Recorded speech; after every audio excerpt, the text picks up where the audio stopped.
Hey, so today I wanted to do a little bit of beatbox tutorial on the drum patterns with the kick drum. So this sound,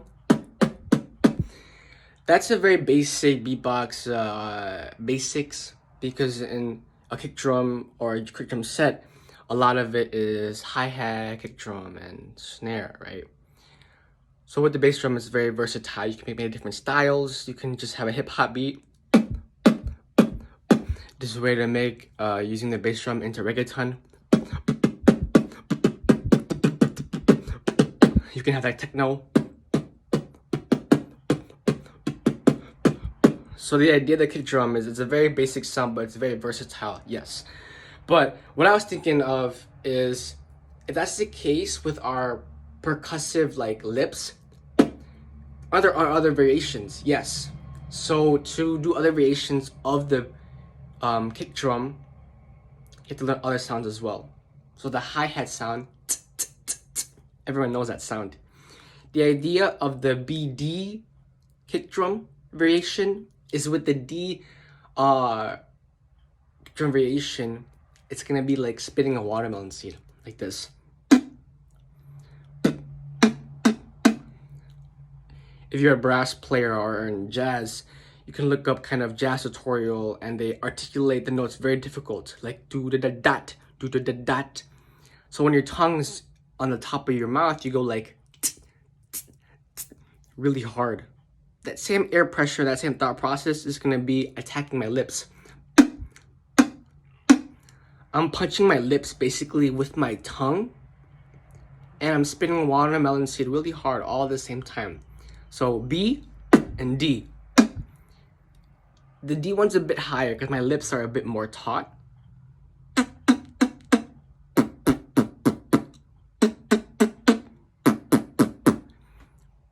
That's okay, because if you're doing it fast, you cannot tell the difference. You can there tell the difference because I made it very apparent. Also, I just talked about it. But if you're doing a very fast beat,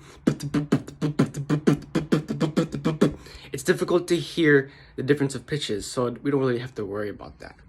Now, the next variation, what I like to call, is the digga da da digga da digga da kick drum variation.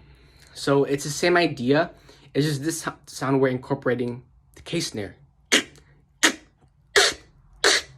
So instead of just B, D, B, D, I'm going to add a G in there. If you have learned a K snare, there's a way to do it. Inward K snare and outward K snare. Where you're doing outward K snare for this one, but it's the outward rim shot K snare that we're doing outward. That sound isolated, and we're going to do it with our mouth closed.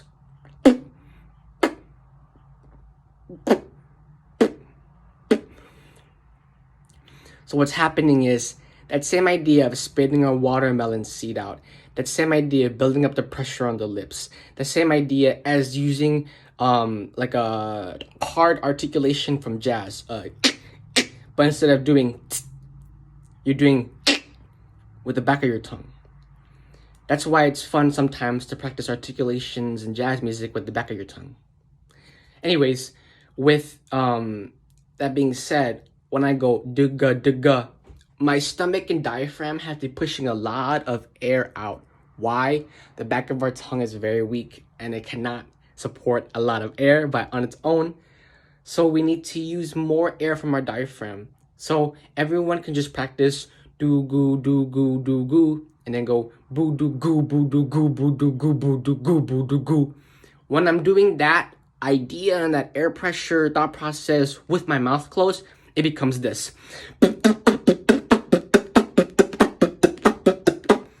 I'm pushing from my diaphragm very hard, but in my mouth I'm going digga digga digga, but digga.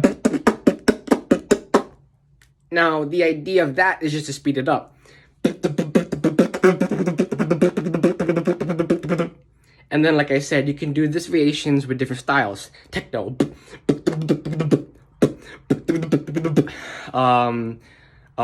Reggaeton.